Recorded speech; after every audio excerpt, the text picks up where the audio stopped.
আমি শুভ, শান্ত, আনন্দ, এই ৩ ভাই বোন আমরা। বাবা হচ্ছে আমাদের পৃথিবী।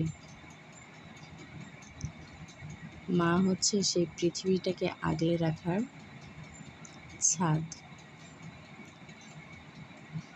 মা বাবা ছাড়া আর কারোর আমাদেরকে কোনো কিছু বলার অধিকার নেই। যোগ্যতা অনুযায়ী তো মানুষ সব কিছু পায়। যার যোগ্যতা নাই তাকে কি দেখে তুমি আমাকে ভালো রাখতে পারছো না? আমার ফ্যামিলি থেকে কি এক্সপেক্ট করো? কোনো রকম এক্সপেকটেশন তো তোমার থাকার কথা না, যেহেতু তুমি আমাকে ভালো রাখতে পারছো না।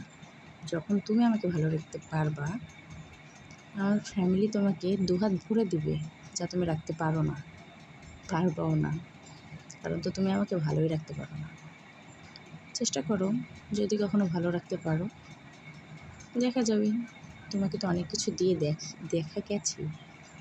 দেখেছে তারা, তুমি কোনো কিছুই রক্ষা করতে পারোনি কান পড়ার কারণে। কান পড়ানিটা বাদ দাও, ভালো থাকবা, ভালো রাখবা।